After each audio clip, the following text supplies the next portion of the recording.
Hey, how's it going? Yeah. So this is a MetaPost-Exploitation. I just got a question. This is still a hacking con, right? So you guys mind if we just talk about some hacking techniques for a change? A little bit of demonstration. Right on. All right, so I'm Valsmith, founder of Offensive Computing, work on the Metasploit project. Basically break into computers, reverse things, play with malware. I'm sort of the new face here. I'm Colin Ames. I work for Offensive Computing and do pen testing, malware analysis, you know, the usual bit. Nothing terribly exciting.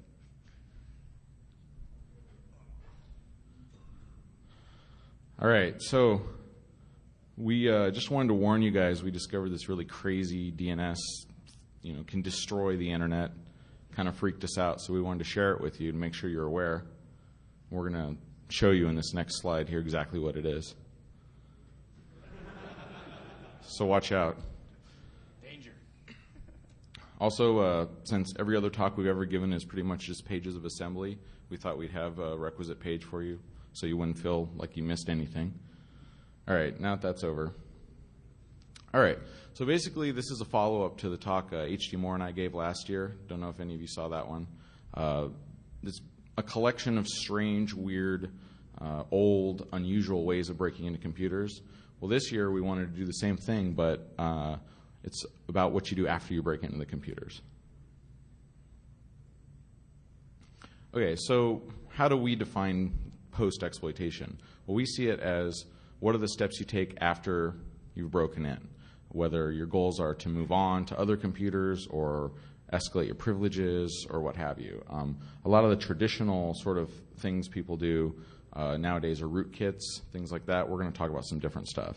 And there's several subject matters under post-exploitation that we've broken it down into, like password management, feature modification, persistence, stealth, things like these. And we're going to sort of go over each of these topics and demonstrate a few techniques under each one that we find kind of interesting. All right, so getting root is just the beginning. A lot of people focus on, well, I broke into the computer, I got root, I'm done. We really feel that that's not where it's at. You want to look at where can I go, what data can I access, what things can I get into from there, what havoc can I wreak. Basically, how do you scale to attacking thousands of hosts?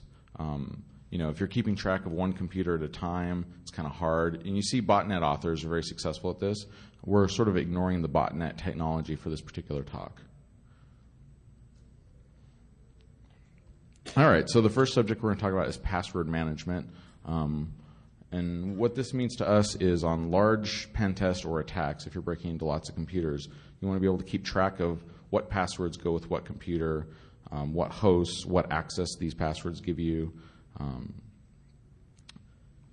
So, you want to be able to test passwords that you've captured and cracked on multiple different systems and see if they're using shared passwords, which is really common in large networks. You want to build your word list files. These are your dictionaries that you're using to crack. And so, this is pretty easy when you're breaking into 1, 2, or 3 computers. But when you're doing 10,000, 30,000, it gets to be really big and difficult to organize.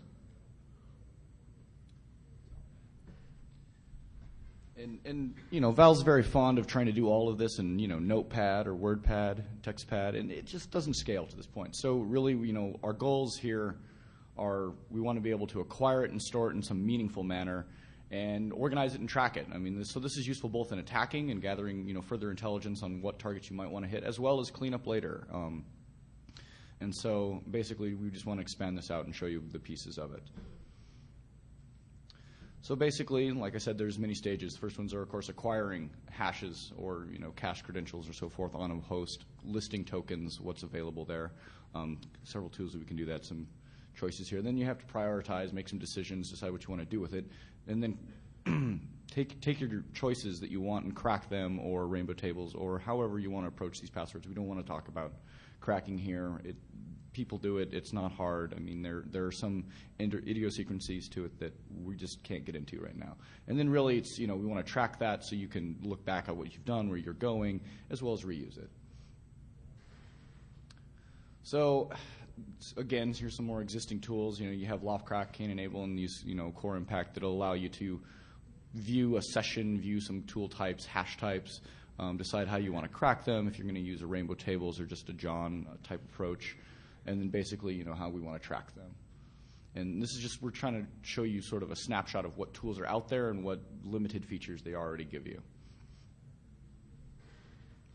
So, and here's a nice little screenshot just to kind of give you an idea. You have loft crack and cane enable, and there's some good information here, but all in all, not terribly useful to you when we're talking about tens of thousands of boxes. Does this mic work? Oh, right on. Sorry, our voice is a little rough. We've been in Vegas for about a week, so bear with us. And as we, the poor man's KVM, as we just, unplug and replug in the. So here's a basic demo of some Metasploit or a Metasploit module that we've created. So basically, here we are scanning a network to show you some clients. We're basically going to start from like 20 to about 55, and some basic options that hopefully we'll zoom in on and you can see a little better. There we go. So we generally you can specify a dictionary list. You can have where you want to place these files. In this example, we're using FGDump, which is it's terribly detectable by AV, but this is to demonstrate as we run out of time to finish the code, and hopefully as we get later, we're going to integrate this further in and use Meterpreter as opposed to a lot of these methods for actually acquiring the hashes and fully utilize the Metasploit framework for it. But you can plug in your dumper of choice to this right now. Yes, it'll do whatever you want. And it's also, we want to acquire the password hashes as well as tokens on each host.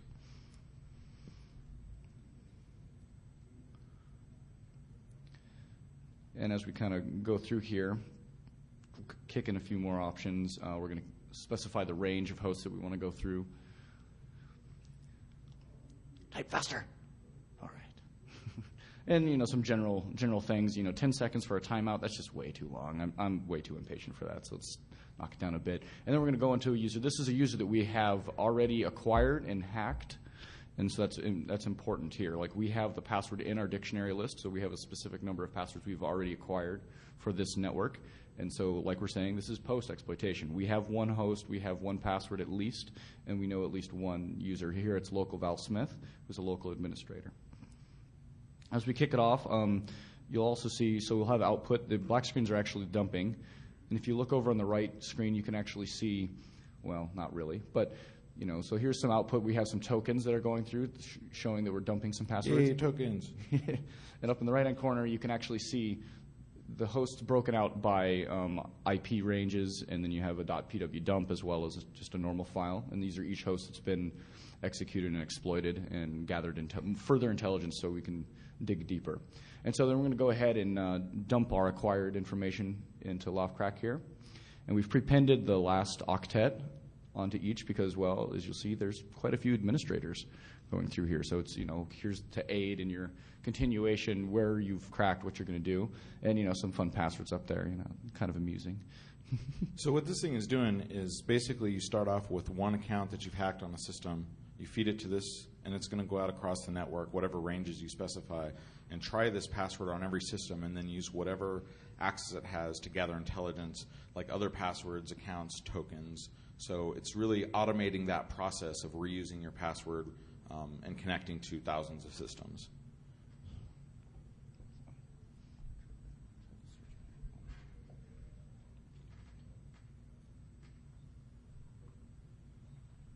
Oh my God, it worked. All right, so now we're going to get into a topic, stealth versus persistence.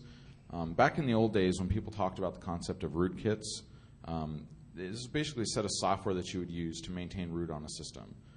You would upload your files, and then you use them so you could come back. Nowadays, everyone, when they talk about rootkits, it's pretty much all about hiding your activities rather than maintaining access. If you see any of Joanna's talks, it's like, how do I hide my files and my network access and things like this? These two concepts in our minds still go hand in hand, but we sort of split them out because we see them as really different aspects of post-exploitation.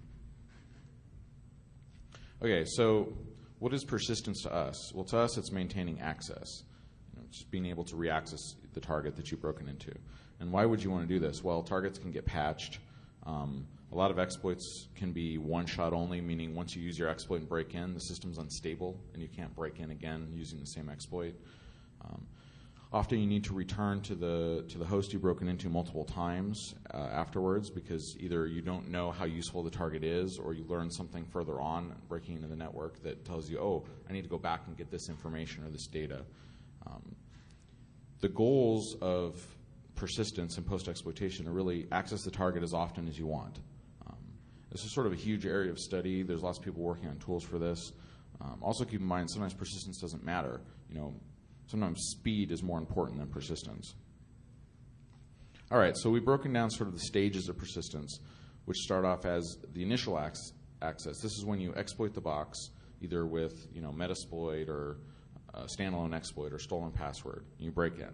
At that point, you got to make a decision. Well, what do I use to get persistence? What do I use to get back in? Am I going to upload a backdoor? Am I going to upload a rootkit? These types of things. It's really OS dependent, target dependent. Depends on how well you know your target.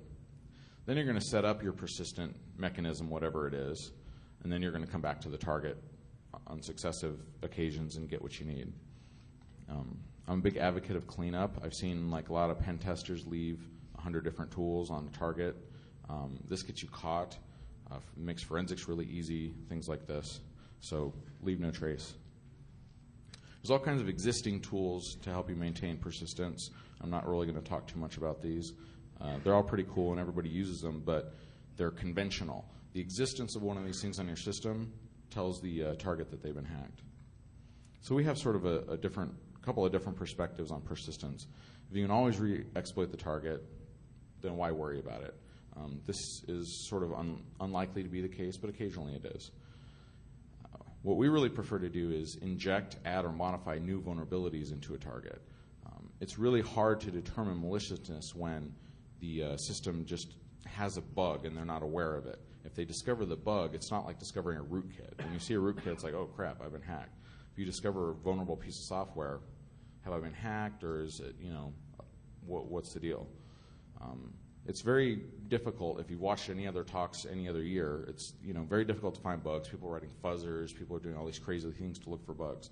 Now imagine someone's purposely putting bugs in the code. That would be very difficult to detect, and even more difficult to understand, is this on purpose or is this just accidents of coding? All right, we also like leveraging existing persistent admin access. There's lots of things out there, especially in the enterprise, that people use legitimately to have access to the hosts they're going after. Things like Nagios, which is a big monitoring software. On some attacks I've done, we'll actually add our own Nagios checks, which go out and give us root on all the systems or access to all the systems that it's checking. Configuration management systems like CF Engine and SMS are really good to attack because they basically have access to every system in the network and they're pushing things out. So if you break into those and just use what's there, use what the target has left for you to use. All right, here's some examples, and we're going to show some demos of some of these concepts. So imagine you're going after a machine, and lots of admins use VNC to remote administer their machines. So you break into the computer somehow, and you want persistent access, but you don't want to put in a Trojan because they're likely to find it. Well, replace the existing VNC with a vulnerable version that's got an exploit like authentication bypass.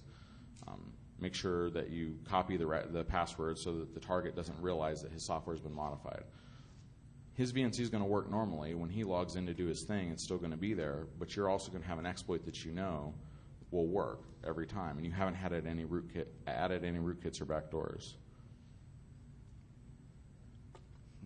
Another really sneaky thing we like to do is to add vulnerable code to applications. This works really well on web apps because they're not compiled, so the code's sitting there for you to modify. Do things like take out user input validation. A lot of these web applications have forms that people fill in. We'll go in there and take out the security checks so that you can exploit them later. It's unlikely that the coder is going to notice that and say, "Wow, someone modified my code." They're just maybe won't even notice it ever. The focus here is on vague intent. never be solely malicious. Never have your actions only have one outcome. Reintroduce patch bugs. All right, so here's a more concrete sort of real-world example of this. And we're going to show a demo, so I'm not going to talk too much on this slide. But basically adding an extra field into a form with a little bit of extra code that processes it that does not look malicious, but the code has a vulnerability. So let me switch up the just a little bit more. So when you're adding vulnerable code to a web app, you can add things that will execute your commands just like as if they had coded it insecurely themselves.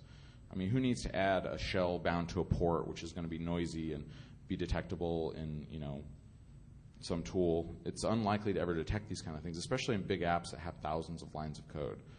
And one good thing is they can never be sure of the maliciousness of these bugs. They're not going to be able to say definitively, well, we've been hacked because this bug is in our code. That doesn't make much sense.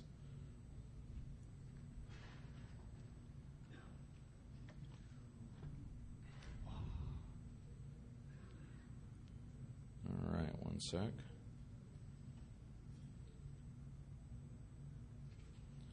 All right, so basically what we've done is contrived sort of a really simple web app to show you the concept here.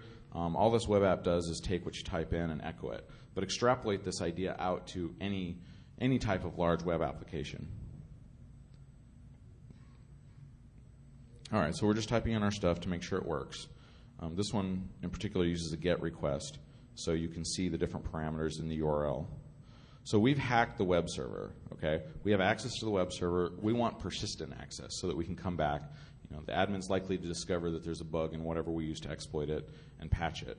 So what we're doing is we're going into this web application that they have, we're looking at their code, and we're going to add just a few lines of code that introduce a vulnerability that we can use to get back in later. All right, so in this particular piece of code, they have a function called checkPage. This is just a very simple Perl example. Okay, so what they do is they look to see if something's getting passed from the form to the parameter page lock, and then they do something with it. So we're just going to add another check for another form field, and we'll call it lang, which looks fairly innocuous, like language check. So if we detect that any data has been passed to this form field, we're going to process this data by doing open file name with whatever the data is. So the vulnerability here is that Perl, if it receives a pipe to the open function, will execute that as a shell command. And so all we've done is introduce a vulnerability into this web app. We didn't put in a backdoor listener, just a bug that looks fairly innocent. If you're reading this code, you're not going to see, oh, evil hacker backdoor here. Well, you might now that we've told you about it, but. Okay, so we're going to add a hidden field. Now, what this means is that your regular users using this web page aren't going to notice any change in the functionality. They're not going to see any difference to their form. It's going to work exactly the same. So we reload it, we test it, works exactly the same. However, in our GET request, there's now a new parameter called lang. So all we do is we go in here, and you could craft this with curl or with some script or a lot of different ways. You can do it in a post, and there you go. We just add a command to the lang parameter, and it executes shell commands right through the web. So we now have a persistent access backdoor inside of their own source code that looks like innocent source code. So extrapolate this out to PHP, whatever web application software you want to use, and you'll have a backdoor. If you use posts instead of gets, nothing will show up in the logs, and we'll get into some more complex concepts on this in just a sec. So, I mean, that's a good sign. We're trying to make you think outside the box. But, bin password showing up in your web logs is probably pretty malicious, right? So we want to hide intent again. We want to try that. So the next step is, how do we hide this? Like, well, if name is this with this value of input, go ahead and just change the password to something we know or do whatever. And if we want to make it even further, we can obfuscate it with URL encoding and other things because you don't. Network traffic and sniffers and snort and these sort of things will pick up similar, will pick up simple intent, will pick up simple strings, and strings identify very specifically intent in this case. And, if we really want to, take it to the next step, like we keep stealth involved with our persistence, we want to encode it differently. We want to provide some logic at the back end. Like, do we want to use a validation field as an input key to, our Caesar cipher or a ROT13 rotational cipher, and then gain a command out of that? And if the command is valid, go ahead and run it. And so this is all done on the actual server side, and that way you can hide your intent across the network and bridge those gaps. And these are very simple things that kind of take it to the next level. Let me just go back real quick. I just want to give another slight example. Like, imagine that you embed a code inside the web form where if a particular name, first name, last name, age, date of birth, a particular sequence of information that looks completely innocuous is entered, that means run this shell command. So that's going to be very, very hard to detect. So, and now that we've talked a little bit about persistence and continuing, covert accessing of targets, there are other ways of doing this as well. There's general support accounts that are automatically added, and yes, you can crack these in Rainbow tables, and you can re-enable them. You can change names. You can make a guest look something else. Now, again, if you're adding guests to the admin group, that might be a little visible, but these are simplistic things that you can do to maintain persistence at a very legitimate level, which makes it harder at the end for people to kind of keep track of what's going on. And, we have some examples of at later, so we don't want to really get into that because Val loves at very much. So. Yeah, a lot of what we're going to be talking about is, some of it's kind of old stuff, but the old stuff really, really works very well. Ask any professional pen tester, they're going to be using 10-year-old NetBIOS bugs. Okay, so now that we've done persistence, we're going to sort of merge into persistence's sister, stealth. And what we think stealth is all about. Well, it's about hiding your activity from a whole series of things which might detect you. Intrusion detection, antivirus, sysadmins reading their logs, users even. Often I've been on a pen test where I've done something weird and the user said, oh, my box windows started opening, and they called the security guys, and then I got caught. So really it's about hiding yourself from anything that might detect you. And why do you care if you hide? Well, if you get caught, you get stopped. So, the longer you can go undetected, it's sort of like you're always going to get hacked. You're probably always going to get detected while you're hacking as well. It's both sides have this problem. But the longer you can operate, the more you can do. Also, admins won't fix problems that they don't know exist. So if you're being really noisy, you're running a bunch of exploits and, busting shells all over the place, the admins might see this and say, well, I got to start patching. Or they might not. All right. Also, I feel very strongly about this. When you're doing a pen test, you should be testing really the organization's capabilities to detect and defend against what you're doing. A lot of people, their pen test is, well, we got into this many boxes with this many exploits, and they're done. But really, you have to assume that you're going to get broken into, what as a large organization, you have to rely on detection, and what do you do? How do you stop it? How do you protect? So, we don't feel like we've done a good job unless we've exercised those aspects of your organization, your security as well. So some of the goals we see for stealth is to keep the system operable, and this is a big deal. A lot of these really high-end rootkits you see people talking about make the system unstable, cause lots of blue screens, cause Task Manager to crash. So if a system gets really unstable, unusable, someone's going to come and rebuild it or fix it, and then you're going to be screwed. So you want to be able to operate without fear of detection, and you want to be robust. A lot of these stealth rootkit tools are very difficult to run, and you have to there's a lot of work involved. You should just be able to go in, run a command, and then do what you want to do and not have to keep babying the tools. And above all, don't look malicious. The mere presence of hacker tools on a target indicates that they've been hacked. So if you're only using what's there, what's normal to be on a system, you're not uploading tons and tons of stuff from PacketStorm or one of these sites, they're going to take a less of a look at you. All right, so there's lots of tools for evading detection. Rootkits is the big one everyone talks about. Interpreter is a Metasploit module for basically, it's one of the payloads you can run. And it's an amazing cool tool for evading detection. It's pretty good. You should take a look at it. There's encryption like Shikata Ganai and some of the other encoders for exploits, which help with IDS evasion, and log cleaners and all the standard stuff. And then with your binaries, as you're uploading your tools, one of the tools we're going to show later, while we were testing, got detected by an AB and deleted. And so if you see any of our other offensive computing talks, all we ever talked about before was sort of anti-analysis techniques. So you can use some of those ideas. So, our perspective on stealth is don't be different, don't be an anomaly, don't be something strange on a system, hide in plain sight. Make all of your tools and all your behavior ambiguous. Well, is that an admin tool? Could it be used maliciously? Make it really hard to figure out what's going on. Another thing of stealth people forget is the whole concept of, well, the guys I'm worried about over here, so I'm going to throw a rock over there. Make one target look really noisy, make a server freak out while you hack quietly on this other server here. And we focus a lot on trying to know our target's environment. If you see our tactical exploitation talk from last year, a lot of it is about this, really knowing what they have so that you can profile your attacks. For example, if they're using encryption on all their networks, maybe you should encrypt what you're doing. But if they're not, maybe you shouldn't, because an admin might see encryption going across the network and say, well, that's weird, we don't use that here. So change your strategy up. Don't always follow the same steps. And don't always focus on exploits. Usually on big pen tests, you use one exploit, and the rest of the time you're doing all this post-exploitation stuff to break in. It's very hard to write a regular expression for intent.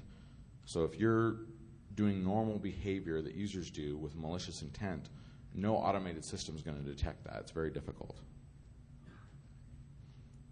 Also, focus on some crazy techniques that don't leave any footprint on the network.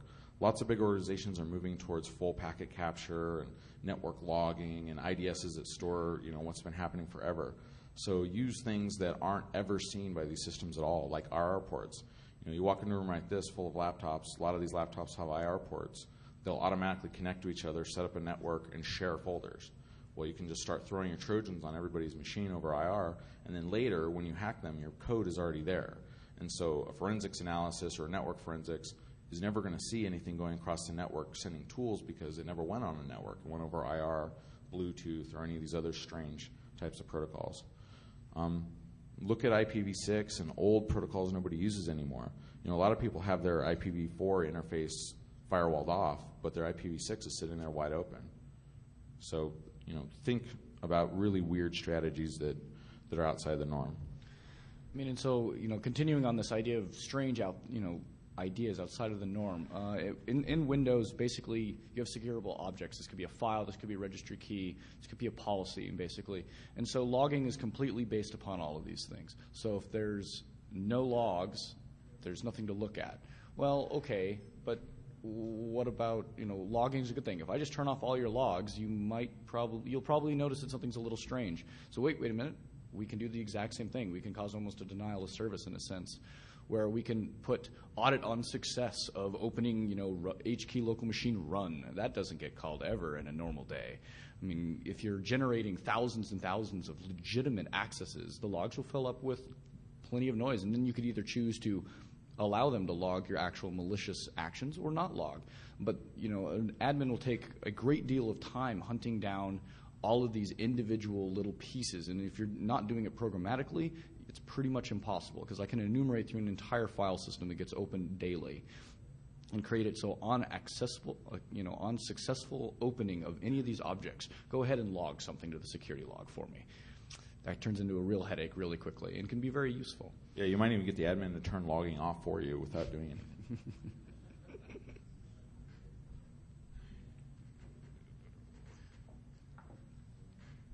I'm glad I got my AV guy with me. I try. So, we're going to give just a general example of some logging stuff affecting auditing, affecting local policies. So as we see here, we actually have multiple views. And you might notice we're using a lot of old tools. That's because the old stuff still works. PSExec still rocks if they don't block it. So here, this is for the audience. This is the view on the system. We got the firewall up. We have some logs on the screen. We have some auditing, on success failure, normal things that you would actually expect on the system. And so we're going to go in again. We have an account on this box, so obviously we can authenticate to it. Post-exploitation. Yes. And we're going to, query to make sure that the firewall is actually on, and it is. Huzzah! Let's go ahead and stop it. And we also want to stop some antivirus if it's there. Take that, Symantec. Some antivirus will be much harder to stop, but Yes. Symantec's pretty easy. So then we'll go ahead and make an actual directory for our tools, and we'll share that out, because we're nice guys. We like to use NetBIOS sharing. It's a terribly useful tool. And we mount it on our attacking machine and copy everything over. Now we have some good things. We have two tools here, basically audit policy and clear logs. Audit policy will programmatically alter your auditing as well as many other things, but clear log is the next one. So we've set all of the auditing to nothing, and we've gone ahead and cleared the logs. Now, of course, you could turn auditing back. Now you could do your evil and then come back and turn the logs back on and make everything normal, and then there's just a blip in time, which is probably harder to detect. We'll go ahead and refresh all these wonderful tools here so we can see the nice GUI view of it. No firewalls, no logs in the actual log over there, and no auditing. And we haven't been sending NOPs across the network. We haven't been sending 255 A's across the network. Yeah, we're doing sort of weird old traditional stuff, but people are so focused nowadays on exploits and all the new things coming out that a lot of this old stuff is either hard to tell that it's malicious or it'll be easily missed. A lot of what we'll do is we'll actually do what we just demonstrated, where we clear out the logs and all this and then put everything back. Like, we'll make a backup of what the security policies are. We'll turn the firewall back on. We'll turn the AV back on. So we'll get into a box, turn everything off, do our evil, put it back to the way it was, and it's going to be hard for them to realize that we're over there. All right, so now we're going to talk about user identity theft. And I don't mean social security numbers. So often it's not always about root. It's about what access can you get. A lot of networks will actually set up root to not be able to access users' home directories, so that there's for privacy concerns, whatever. So when you're doing post-exploitation activities, you want to be able to look like whoever you want, whenever you want. Use the credentials and access that someone else has. The goals here are to change your identity at will, whether it's domain credentials, user ID, existing sessions, impersonate system accounts, whatever. And this is all in order to make your activities look like normal user behavior. If they see account hacked going across the network doing lots of weird stuff, it's pretty obvious. But if they see, Joe DBA accessing the database, that's what he does every day. So, the stages of this are, first you want to target the users. So while you're going through, gather intelligence about who has access to what data. If you see Joe DBA, it's likely he's going to be the database guy. You want to change your identity by hijacking credentials, which we're going to show how to do. Access is the end goal, not root.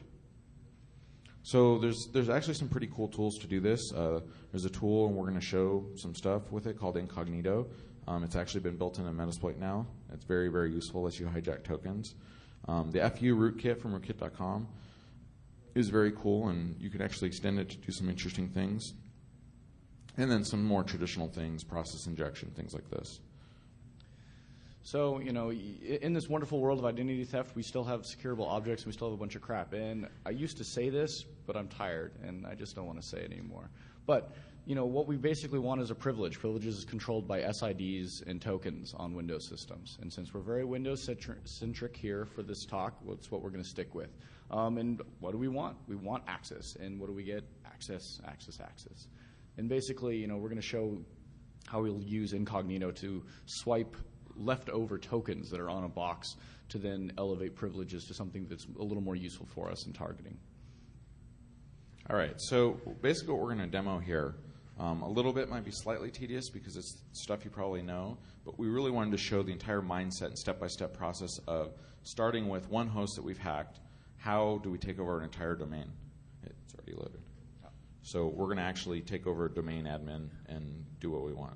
All right, so we're doing our traditional enumeration stuff, looking for hosts to go after, and we're just sort of using sort of innocuous-looking things rather than Nessus or whatever. So we're looking for like the servers and the clients, and here we sort of contrived an example. So we're looking at it. We're going to run some random Metasploit exploit that we know will work on this system. This demo is about what happens after you break in. All right, so we exploit the box. We're using Meterpreter as our payload because we really, really like Meterpreter. You should also like Meterpreter. Meterpreter has a file browser built into it that lets you transfer files over its communications channel. So we're just going to transfer some random password dumping tool. And again, some of this you know, but it's the step-by-step concepts of starting from the beginning, getting to running the domain.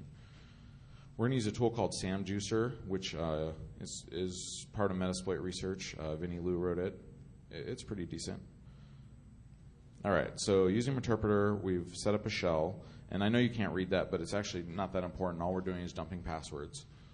So we have local access to one machine on the network. We've captured their hashes, and we're going to crack them. You can use whatever. When it comes to Windows, obviously you're going to get the passwords eventually. Either you're going to use Rainbow Crack or brute force them or whatever, and you'll get the account. But the more important thing here is what account to go after. How do we know which account to target?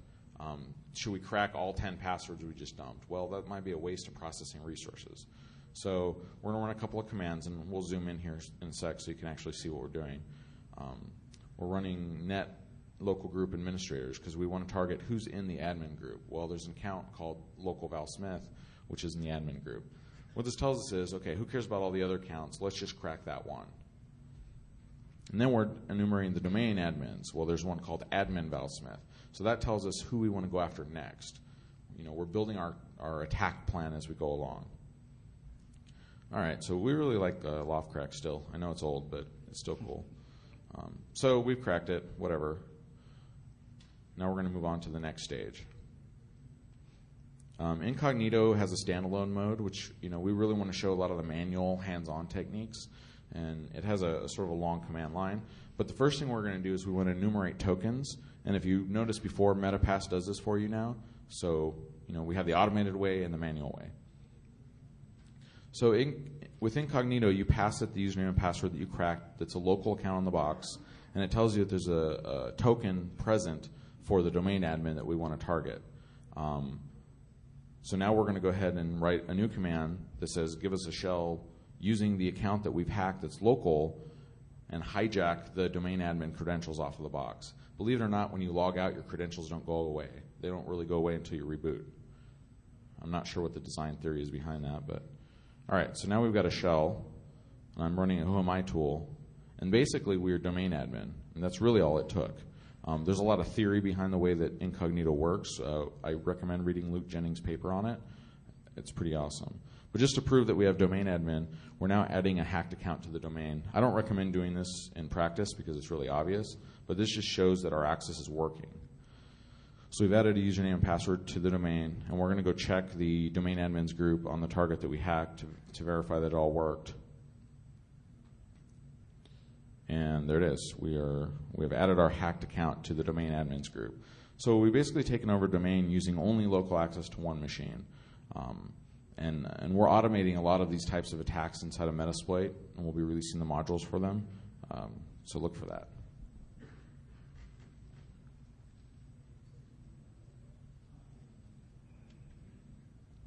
Okay. All right, next subject matter, feature modification. This is the idea of changing existing features on a system to benefit our post-exploitation activities. Whether a little bit of it's kind of related to stealth. All these subjects intertwine, and they're all really part of each other. But maybe you want to enable insecure things, or you want to re-enable things they've turned off. And again, obviously I like securable objects a little too much. It's probably a bad thing. But again, this is what controls all of these things. This is how you disable things on Windows. This is how we want to leverage this to re-enable them. And basically, these are what we have to do it. And it plays many roles. And so we've showed multiple variants of it, like how you use it here, how you use it there, and when it's important. All right. We really like movies, so we're going to be showing a few of them here. But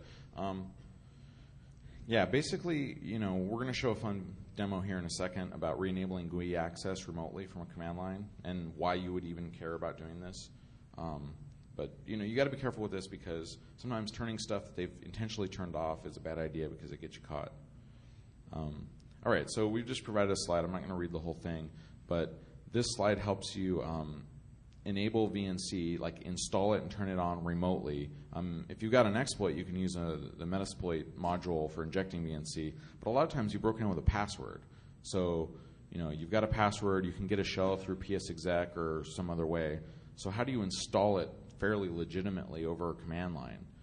Well, this is how you do it. You make a registry file that looks like this. There's tools out there to encode your password in the format that it needs. You install this using these commands, and we'll show a little quick demo.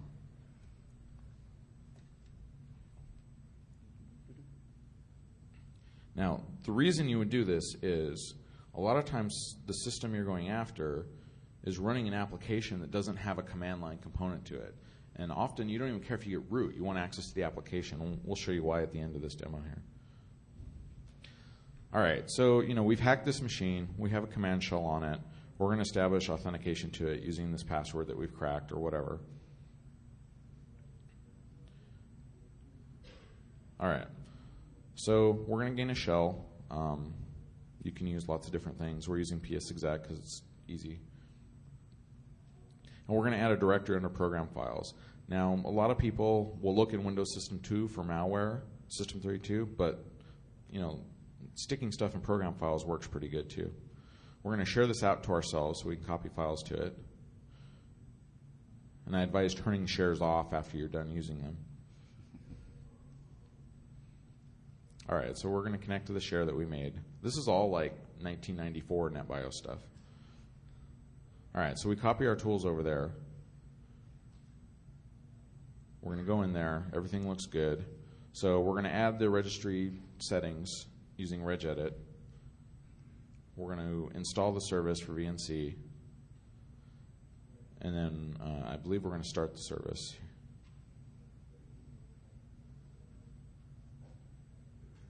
Remember, we have to wait for it to install, so it takes a little time.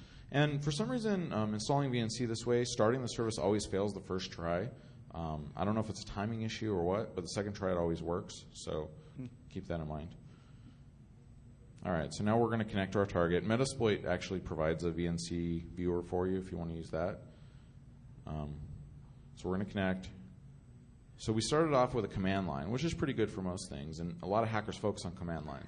But what if what you want isn't on the command line, like, say, telecommunications and power and phone monitoring and configuring systems? These are unlikely to be accessible via command line, but lots of systems use VNC for remote administration, and so you've just enabled yourself further access that you didn't have.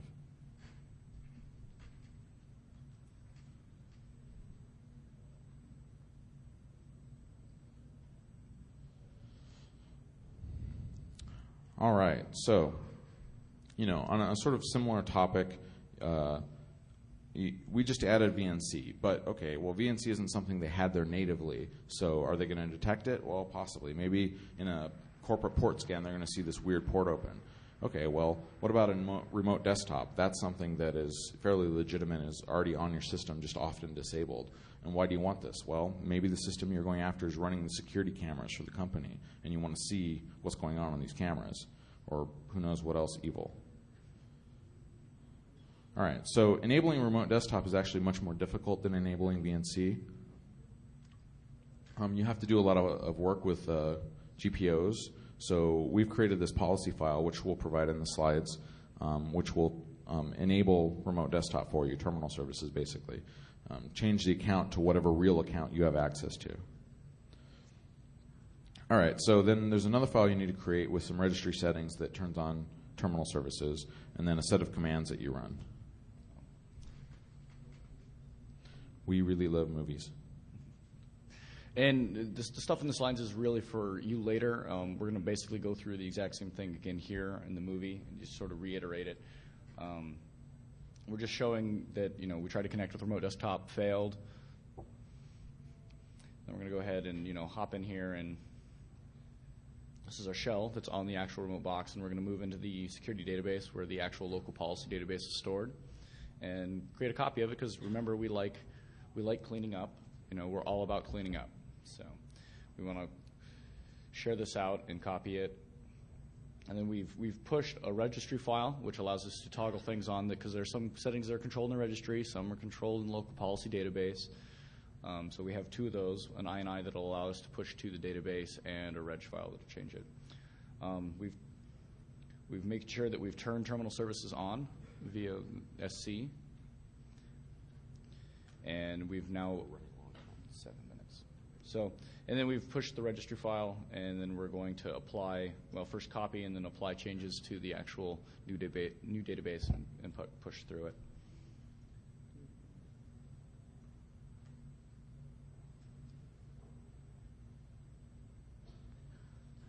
And we're forcing an update. You have to use GP update to do these things because local policy updates are not transparent, and so you have to generally force a lot of this stuff, and we restart and re-verify everything.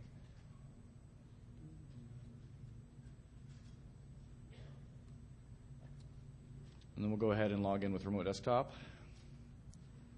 And huzzah, we have some Oracle access, which is not something you can get on the command line, at least in many cases, and look normal. All right, we got about 5 minutes left, so what I want to talk about really briefly is abusing the scheduler. And basically, a lot of these techniques we're automating, we're putting into Metasploit using modules. And abusing the scheduler is a lot of people will turn off admin $, so you can't get a shell using PSExec. They'll turn off service control manager, so you can't turn services on and off. What we like to do in that case is use at. At is just a scheduling command. You can say, at that system, at this time, run this command. So we've written some tools to automate it that we're porting to Metasploit, and we're just going to go ahead and go right into the demo since we're almost out of time here. All right. So, currently this is just a sort of a wrapper Perl script. We have a bunch of parameters, so all the different evil stuff we want to do, whether it's turning on shares, adding accounts, disabling services, whatever, we put in here. You can use lots of different file transfer protocols. We're using TFTP for simplicity. That often is detected on networks, so be careful. We have a little config file. So basically we're going to run our command against a list of IP addresses. And I've actually used this with great success on really large pen tests where everything's disabled on the network except for at, but we have the admin password so we can control it. So basically what this is going to do is it's going to connect to the target. It's going to figure out what time it is at the target. And then it's going to say, okay, in 1 minute from whatever time it currently is, run all these different commands. And so you can see basically it's populating up, it's adding shares, it's adding accounts, putting people in the administrators group, turning off antivirus. And it's going to do this automated and fairly quickly over a large number of hosts. So yeah, we're just about out of time. We're going to go ahead and go to the question and answer room in a minute here. But yeah, basically just automating things using scheduler is pretty cool. All right, so we want to thank all the people from Offensive Computing and Uninformed and Metasploit, and our different friends, Danny Quist and Curb Klepto. Also, really seriously check out Luke Jennings. Here's a couple of related talks that you might want to consider checking out. Escape and Spoonum released a talk called Beyond EIP, which is on the exploit side, the code side of post-exploitation activities, really good, and Luke Jennings' talk. All right. Thank you very much. Thank you.